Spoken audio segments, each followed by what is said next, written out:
219! 219! Forward Progress, a Chicago Bears podcast with Dan Bernstein and Matt Abaticola on 312 Sports. We give you Forward Progress. We award you Forward Progress. In fact, Dan Bernstein, Matt Abaticola. No thanks, I'm not thirsty. Yes, you are. And you're thirsty for Bears knowledge, I know. And as are we, as the Bears remain in large part an unknown because so much is still hidden from us and the way preseason football goes. It is cutdown day on this Tuesday, and so far the names are all names you probably haven't heard of and don't care about it. If something does cross that is a name that you care about during the recording, we will obviously let you know. But little drama with cutdowns is okay. We pretty much know how this roster is going to look. They'll form a practice squad and the brute squad and empty the thieves' forest. I just watched that the other day. I know, it's on all the time. You are the brute squad. So they'll form that afterwards, and I don't really think Ryan Poles is going to go shopping on other people's lists because of where they stand in the waiver order right now. But what I thought we'd do is just let people know what we're doing on Forward Progress. Yes. Because DBU is 2 episodes in now. And if you haven't downloaded episode 2 yet, go get it wherever you get your podcasts. But this is going to be all Bears. It is Forward Progress, a Chicago Bears podcast. Yeah, and so we'll cover nothing but the Bears. We'll get into some bigger NFL stories, and as NFL stories break and come through, we'll deviate as we need to talk about the NFL, which is, of course, the most popular sport in the country. And the Bears, of course, are the team that brings this town together, regardless of your baseball allegiance, how much you like the Bulls, how much you like the Blackhawks. Everyone loves the Bears, and so we're going to talk nothing but Bears right here on Forward Progress. And make sure you subscribe to the Forward Progress YouTube channel. It's a separate channel from DBU. And do it. And we all love the Bears until the game starts, and then at least I can speak for myself. It is one of the last islands of true meatballery for me, where throwing stuff Agreed. And kicking things and screaming at the top of my lungs.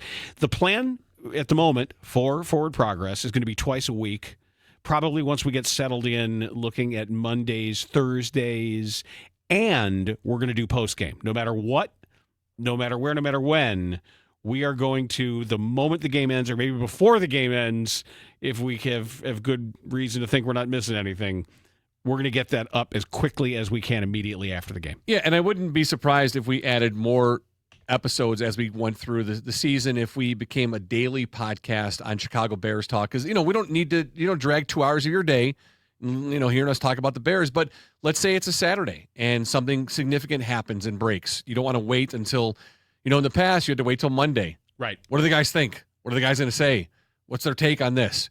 We can do that. We can jump in on a Saturday or a Sunday episode.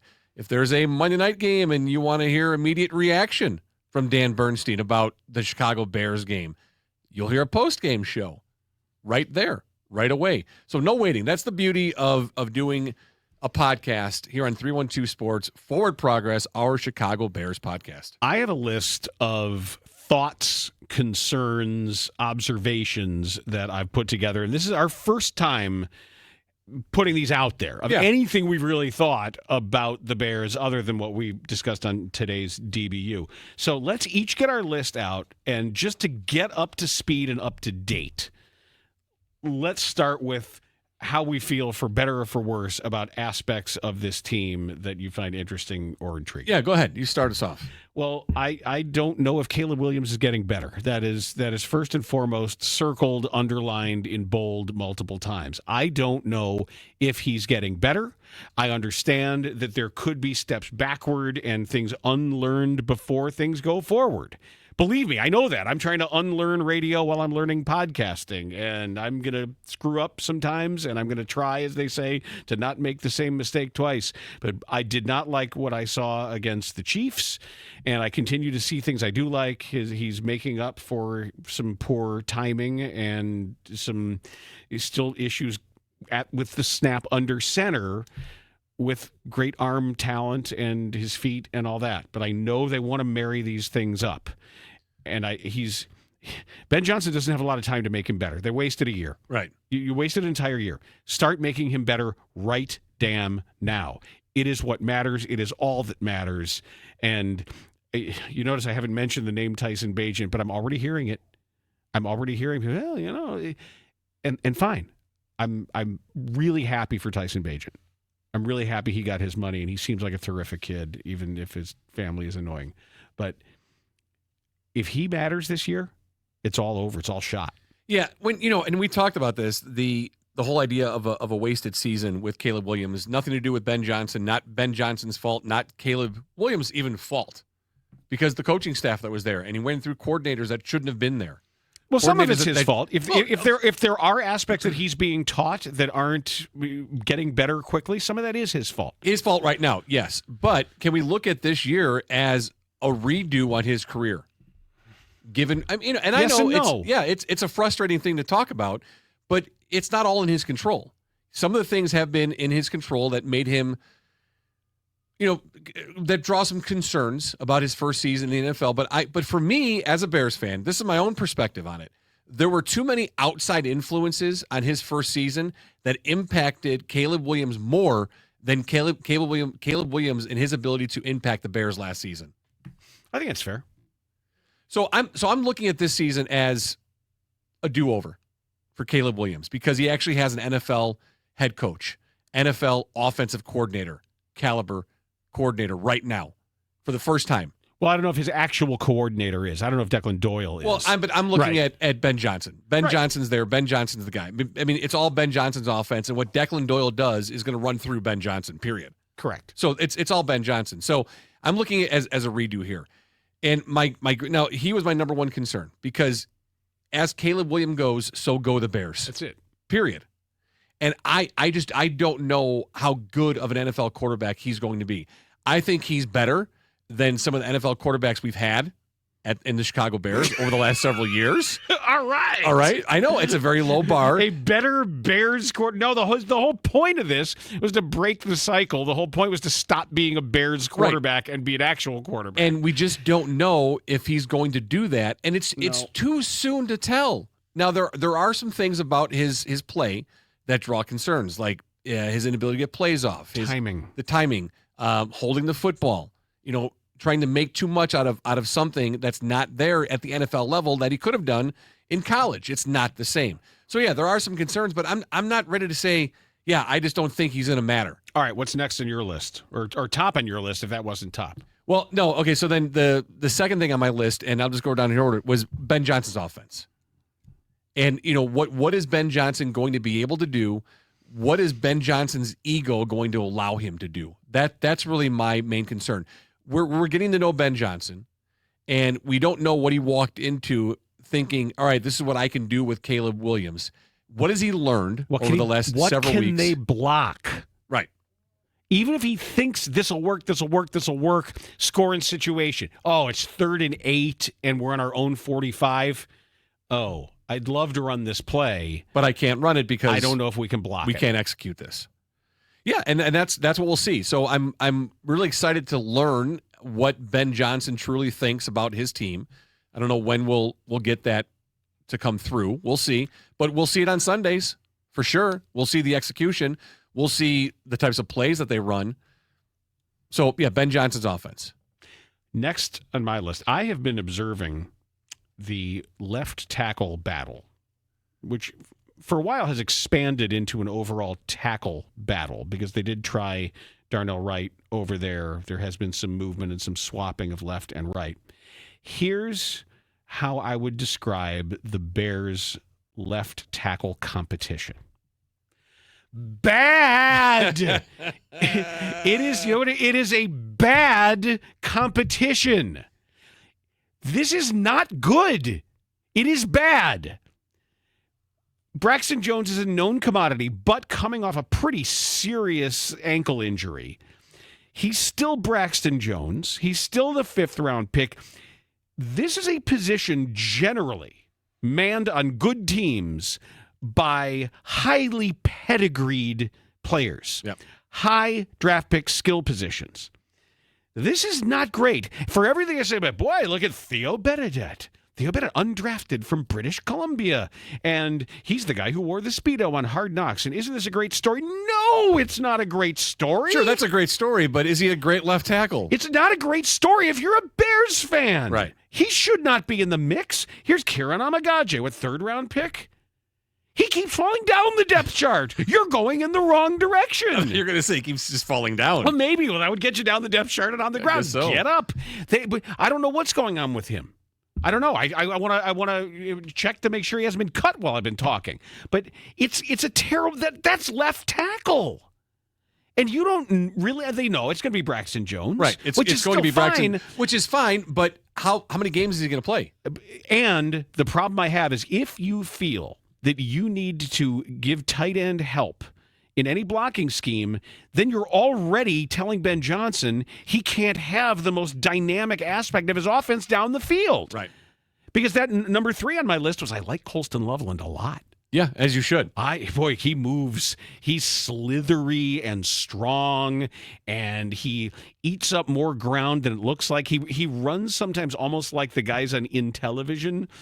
Oh yeah, I gotta remember that. That was great. Where he just doesn't look as fast as he is. Right.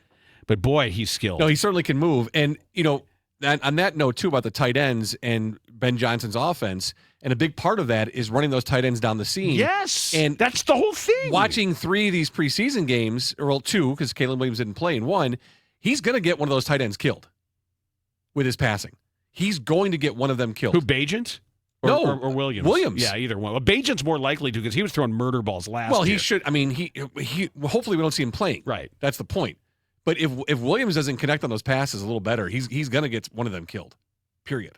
A lot of that has to do with depth, the proper depth of the route.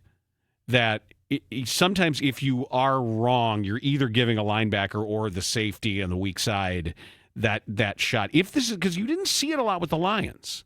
No, you didn't. You didn't see them taking massive hits and see their body language changing but over I the also course didn't of the see season. Their tight ends completely, fully outstretched trying to get a ball. True. I mean, you didn't see that. Well, and if they got a chip, that means they're later into the route anyway. So every issue that you try to shore up propagates elsewhere no matter what. So I don't think the Bears' left tackle of their championship window is here yet. No, it's not. And how does that make you feel knowing they've gone through an offseason, knowing exactly what they had, making changes to the offensive line, and then really not addressing the left tackle? Well, the interior looks great. Interior does look great. Right. They thought they might have with Trapillo because they thought that Trapillo could either allow them to move Darnell Wright to left or Trapillo could play there. He just looks slow. He's big and he's smart and he's nice, but too often he's bending at the waist.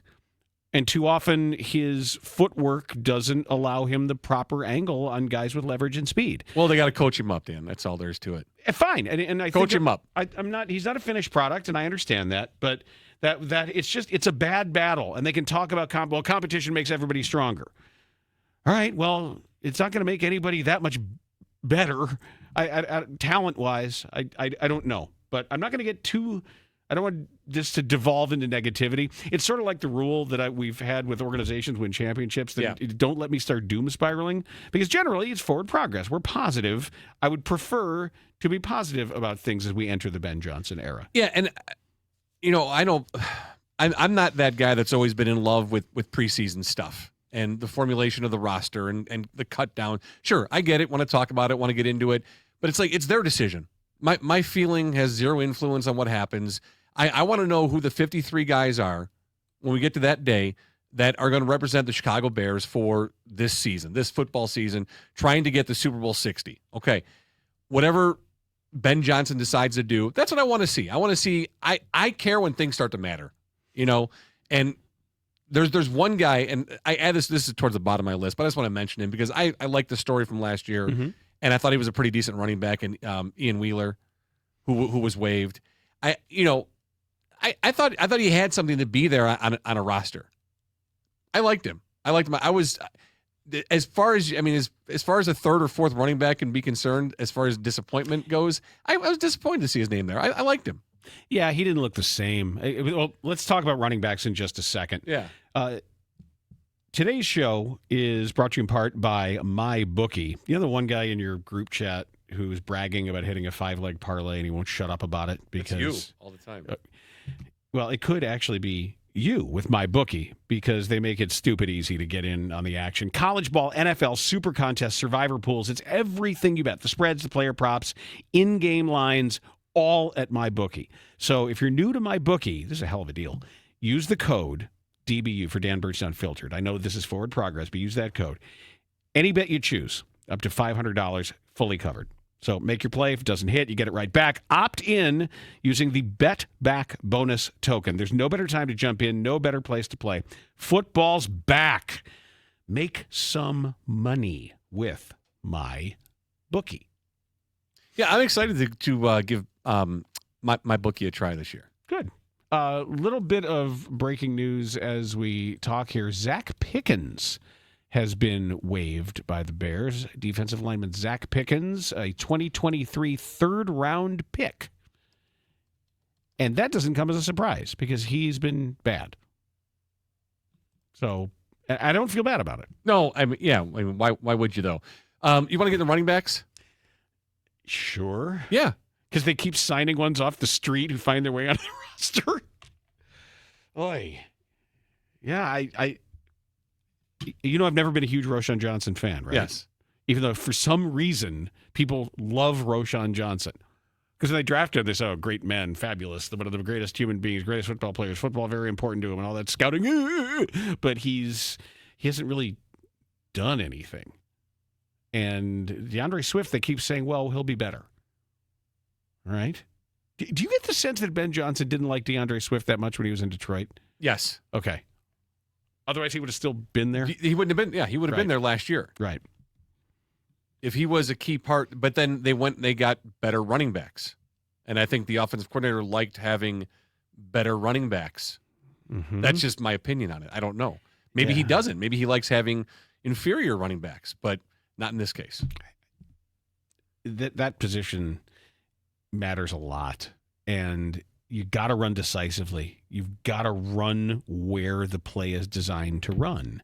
And too often, Swift went meandering off into the zoo somewhere. I don't know where he's going half the time. That Patriots game, do you remember that? Yeah. We were sitting in a bar in New Orleans, and I literally kept saying, what is he doing?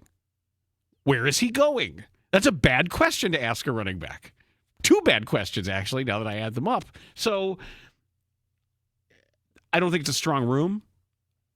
Nobody excites me particularly. I'm hopeful that Swift sort of has the old come to Jesus meeting and says, this is really my chance here, healthy enough, and here's an offense that's going to take advantage of everything I can do. They've shored up the interior of the line for all the zone stuff, whatever they want. I mean, and there's going to be man and zone blocking in there. Go get it.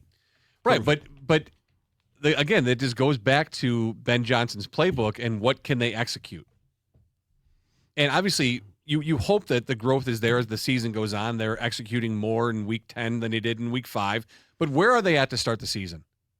What is this offense capable of at the start of the season? And that's another one of my question marks is looking at us as the Bears fans, watching these games, getting ready. Because, it's the last stand of being a meatball for you, being able to kick and throw and yell. For me, I don't kick and yell and scream as much as I used to. Well, you also have youth football, where that's taken a lot more out of you as a youth football dad. Right there, youth football. I can't even imagine. Logo. I can't even imagine. I'm not even. Oh, is that your Libertyville? Yeah, this is our youth. The Lions, Wildcats. Oh, there's an L for Libertyville. Yeah, L for Libertyville, and then we're the Wildcats. Go Cats. Don't. Please. That's what it is. Go Cats. Say that enough, you get like $70 million. If you have somebody come over here, like stick a broom up my ass. That's the goal. He'll be right in, actually. Oh, really? Yeah. Have you already planned that? We're waiting for the next segment. Coincidentally. Yes. Yeah. Go Cats. But not only am I a football dad, I'm a football coach. Hey, coach. I'm the head coach. You're the head coach? Head coach for the Libertyville Youth Wildcats football program, yeah. What kind of offense are you running that you realize you can't block? Well, so our first game Dive 12 right. our first game is this Sunday. Yeah. First game of the season. And so we just started implementing some plays last night because I needed a few weeks to understand who the kids are because it's a different roster of kids, I have Henry and Jack on my team, though, so I'm pretty excited about having the boys together again, which is fun. This is my 4th year as a head coach in the program. My first year, I won a championship, beat Warren in the Super Bowl. Got a chip. Yeah, second season, we went 8-0 in the regular season, won our first 2 playoff games, and the championship game was actually Libertyville versus Libertyville. Ooh. And so we lost that game 7-0, and so I had a 10-1 season my second year. And then last year, we won the final game of the season to get 5-4. 500 record. Okay. Over 500. It's a good, building year. Yeah, overall with playoffs, I'm 22-9, Dan. So if the Bears are looking for someone, I mean, I'm here if Ben Johnson needs a phone call. I will say this though, the youth level is when you can learn some truths of the game. It's fun. I love every second of it. We have a great program in Libertyville. But that's not why you called though. No. What is your take on Rome Odunze? What do you think of him as a NFL wide receiver? I think he had a good but not great year, and I can't wait to see what this offense does for him. Yeah. I know he's great at making contested catches. That doesn't mean I want him to have to.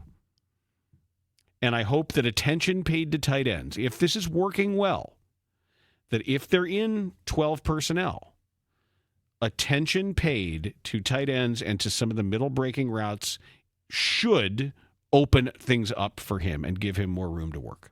Yeah, I think when at the end of the year, we get towards the end of the season, if you look at Rome's numbers. All right, I'll write him down where I expect that if this is working, where his numbers should be. I'll write them down, and then I want to see. So what do you want? You want catches, yards, touchdowns? Give me catches, yards, touchdown. Receptions, yards, touchdowns. Because I feel the same way that in what I've seen of the Lions offense, because I haven't seen the Chicago Bears offense yet in the regular season. Okay, I wrote down he was a number 9 overall pick, right? Correct. Okay, year 2 under Ben Johnson, I wrote down what I think are reasonable expectations for where somebody of that status should be. Okay. For if he plays an entire season, all 17 games. Say he plays 16 to 17, I think these are still reachable. These are the numbers: receptions, yards, touchdowns. Go ahead. 85. Okay. 1,100. Okay. 7. Okay. It was low, high? I think 7's low. Okay. I just think there's going to be a lot of targets. I think spreading those out. See, although, remember, we're so used to the Bears having to take a gazillion plays to get down the damn field that it always ends up with running 3 plays into the line before Roschon Johnson or whoever it is barely gets in, and they got to go look at it to make sure it's a touchdown. No, really. That's their best play. Their best play. It's like pulling teeth. That you watch other games, you turn them on, and a team is at the 45, and they throw it to the tight end as a touchdown. Yeah, do it that way. I think 7's low for Rome, and what I expect from him this year. I expect double-digit touchdowns for him this year. Expect or hope for? No, I expect 10. Okay, I expect 10. You're the 9th pick overall with the number 1 pick in the draft as your quarterback. Like I expect to see more from him this year, given this offense, given what I've seen of what Ben Johnson did in Detroit, what he can do. That's what I want to see. All right, let's come back and talk about defensive likes, dislikes, hopes, and concerns. Back on Forward Progress, a Chicago Bears podcast. Dan Bernstein, Matt Abaticola, and the Dennis Allen defense is going to be an adjustment aesthetically from what the Matt Eberflus defense is trying to do. There's a lot more attacking rather than covering certain areas. It's not the same kind of one gap upfield as much as it is maul the guy in front of you. And there needs to be some versatility. And there's going to be a lot more man coverage in the backfield. So far in the preseason, I have not seen enough of a push from the big guys up front. I've seen the defensive ends harmlessly pushed aside and beyond the quarterback. While Andrew Billings has held his ground inside. There hasn't been enough disruption from the interior of the line. And I love the secondary, but they're hurt. Yeah. And that's gonna be an issue. You know? It better not be. If you don't get Jalen Johnson and Kyler Gordon back, you're in deep, deep shit. Yeah, absolutely. I mean, that's the heart and soul of what your defense is. And if they're not on the field, it doesn't matter if it's Dennis Allen or, Buddy Ryan. That Nishan Wright bubble burst, didn't it? Really fast. After everything, he was the Zach Bowman of this camp. I don't know. This guy, why has he been on 4 teams then? Right. He looks great. And actually, you know who had a great line during the Chiefs game? Stacey Dales, who she sounds really good. Mm-hmm. I think they need some work on their timing. But it's hard for a local station to do a national level broadcast. I think they do a great job overall. But when Wright got burned, and she just said, "Yeah, length doesn't help you when the guy's running that far past you." Yeah, it's like that's a good line. Yeah, he's long and strong, but when he's 5 yards away from a guy, it doesn't matter. Yeah, and again, with all of this, with putting this roster together, I'm ready to get to that point. I want to see what Ben Johnson and his staff has said. All right, these are the 53 guys that we're taking. This is our team. Like I'm ready to be at that point. Like I'm done with watching preseason games with guys that don't matter, that will have zero impact on the future and the Bears winning a Super Bowl. Yeah. Like let's get there. Like, I'm ready to get there. I'm ready to be in the regular season. Bears are waiving receiver Tyler Scott. Oh, their 4th round pick from 2023. Okay. Does that mean Jade Walker? I hope so. You do? Oh my God, Jade Walker? It's my guy. Boy, I'm going to lose. Man, he had like 2 touchdowns in one game. I know. But this means I'm going to lose another bet to my kid. Why? Because he said Jade Walker would make the roster. Yeah, I think he will. Hey. And who's the other guy? Britton Brown? Yep. He said he was going to make the roster. I said, no way. I don't want to lose 2 bets to my kid back to back. Well, you're going to have to, though. He's smarter than you are. Damn it. He's smarter than you are. There's something more of a bigger picture thing about the Bears that I wanted to just discuss with you because, again, all the minutia of who they're waiving, what the roster, it all doesn't matter until it's all done and Ben Johnson says this is the team here. And Ryan Poles, they have their 53-man for this season. I was on vacation. I glanced at a post from Instagram, and it was Chicago history. Okay, really nice follow, fun little tidbits of stuff. And it was a picture of all the professional sports teams in Chicago with the championship trophies. So it had the Bears and all the NFL championship trophies and the 1 Super Bowl. It had the Blackhawks 6 Stanley Cup championships. It had the Bulls 6 championships. And it had the Cubs and White Sox together for 6 World Series trophies. Cool. Okay, didn't have them broken down. And I was like, oh, this is kind of cool. And then what about the Chicago Sting and their Soccer Bowl championship? Soccer Bowl. I focused on that 1 Super Bowl championship, looking at the Chicago Bears. Not enough. And it got me, and I luckily stopped myself because that started to spiral into like a ball of anger about the Bears and how they're, one of the stories. I know it's not. It's really frustrating because, but what I've gotten down to the point of for this, as we are now we have completed 59 NFL seasons of Super Bowl play. Okay, so this is Super Bowl 60 coming up in February 8th or something like that. 59 NFL seasons in the Super Bowl era. Okay, and the Bears have won one Super Bowl. And I know, I get it. It's hard to do. It's hard to do. But we can't talk about being a storied franchise, one of the original franchises within the NFL, and be as bad as they've been for so long. Nope. Because that's what they are. One Super Bowl. So I was looking at, and we've talked a lot about Ben Johnson. Ben Johnson is the Bears' 14th head coach in the Super Bowl era. 14, okay? So there was 13 previous coaches. 11 of the 13 were first-time NFL head coaches. 11 of 13 were first-time head coaches outside of Hallis, who was like in 65, 66, was finishing up his 3rd stint as the Bears head coach. And then, of course, John Fox was previously a head coach. So of those 11, 5 went on to head coach another team. Okay. Of those 5, 2 went on to the playoffs with those other teams. One being Dave Is Wanstead. one of them Jack Pardee? And Jack Pardee. Yes. Nice how job. about this? That's very good, actually. Very good. I had to look just to make sure, but that's really impressive. Look at that. So Look at the kid. Jack Pardee leaves the Bears, goes on to head coach in the NFL, and makes 2 or 3 playoff appearances with a 1-5 record. Okay, so nothing. I didn't say there. it was good in the playoffs. No, but it was Dave Wanstead with the Miami Dolphins, 3 playoff games, 1-2 record. Oh, Bernsey, if we only had a quarterback.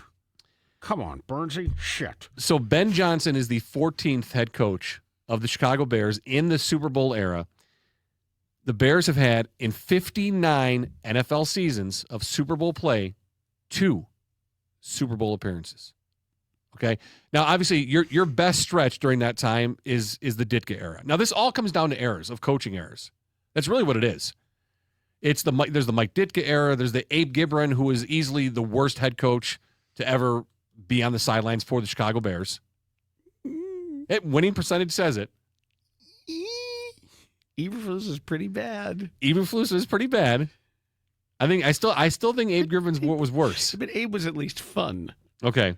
Eberflus was not fun. That's just powdered toast man and his acronyms. So Can't believe they did that. The best. Okay, you know how many quarterbacks are in the Hall of Fame that played for the Chicago Bears, that started games for the Chicago Bears? Are in the Hall of Fame who started games for the Chicago Bears. Luckman. Blanda. Yep. I'm trying to think of like randos that came through here, old guys on their way out. Dave Craig isn't a Hall of Famer. Chris Chandler isn't a Hall of Famer. So the best season for a Hall of Fame quarterback that played for the Chicago Bears during the Super Bowl era. Ooh, what a great question. Okay, I'm gonna give you time to think about that. That is the who played for. Played for. Because I know, Greg Landry's not a Hall of Famer, and he was there in '84 when everybody was playing. The best season for a Chicago Bears Hall of Fame quarterback, 1943. Oh, okay, forget it. Yeah. Who was it? Sid Luckman. Oh, okay. You had it. You had it. Okay, but in the Super Bowl era, he had 28 touchdowns, 12 interceptions, 2,100 yards, 55% completion percentage. Yeah, that's the best. What year? 1943. Okay. So, who was the best That's quarterback, though, to ever wear a Chicago Bears jersey? Jay Cutler, by far. Jay Cutler, by far. And easily top 5 most hated players ever to come through Chicago. Right? Well, not by me. I didn't hate Jay Cutler. I think people are stupid. Most polarizing, yeah. I mean, he didn't really want to be liked, so it's fine. 7 seasons. He was the starting quarterback for 7 consecutive seasons, the longest stretch for the Bears during the Super Bowl time. Yep. Most touchdown passes in a season, regular season? Kramer. How many? 29? 29. Wow, look at you. That was my first year on the 1995? beat. 1995. That was my first year on the beat. That's when I thought, oh, this Bears football isn't bad. Give it some time. But close this out. The best Hall of Fame quarterback who played for the Bears in the Super Bowl era is who? No one. Right. So, okay. Yeah. That's what I thought. None. There aren't any. The best Hall of Fame season by a Hall of Fame quarterback is Sid Luckman, 1943. Okay, so there was not a single one. We even had like a snap. Correct. I'm thinking about somebody. No. Like all those years and like, they might pick up Dan Marino or they might, they never. Nothing. Jeff George came in here for, who's the other? Jeff Blake. Like it was all these, who was the guy from Washington? Just Jason retreads. Campbell. Yeah. All right, so 59 NFL seasons for Super Bowl play. How many winning seasons have the Bears had in 59 years? 15.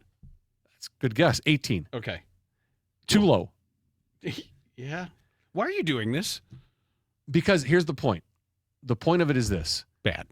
That we can encapsulate eras of Bears football by their head coach. Mike Ditka, obviously the most successful. Lovie Smith, second most successful. He was a really good head coach here for the Chicago Bears. Made the only other Super Bowl appearance during the Super Bowl time in 2007. But Ben Johnson now starts the newest era of Chicago Bears football.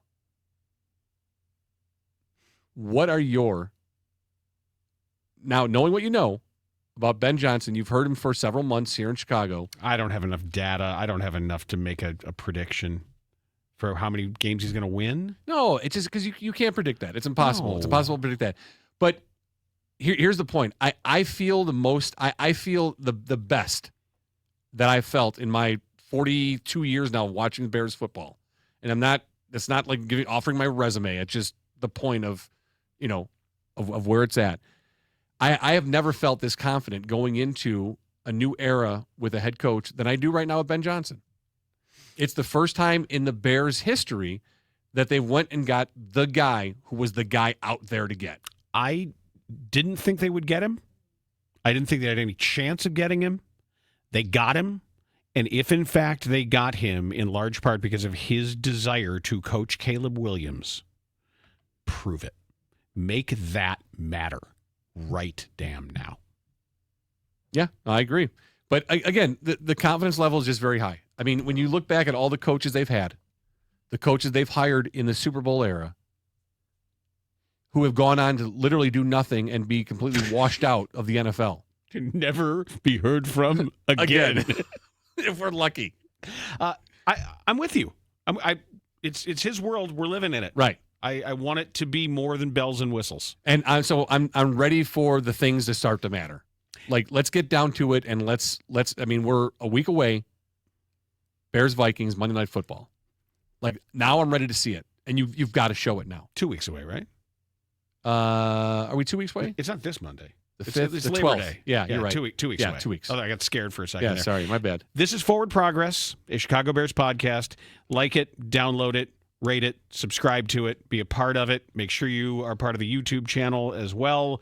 And next time we convene, we'll have the full roster, we'll have the practice squad, and we'll be able to talk about the news that just broke that Taylor Swift and Travis Kelce are engaged. Oh, are they really? Seriously? It's about time. Oh, where did it happen? Do we have any information? My wife's going to be so excited. As long as it wasn't at a ballpark. I'm He fine. did it during the 7th-inning stretch? I just saw that it has happened, and here we go. I got to call my daughter because she was telling me that she knew that it was going to happen soon. Well, I think everyone kind of thought it was going to happen. Did you see that she released some new album on their podcast? Yeah, I did. That podcast, by the way, at the moment, 3 spots ahead of Dan Bernstein Unfiltered on Apple Podcast for Sports. Well, there you go. Make sure you're following DBU as well as Forward Progress anywhere you get your podcast, and of course, subscribe on YouTube to the Forward Progress channel as well. We'll talk to you next time.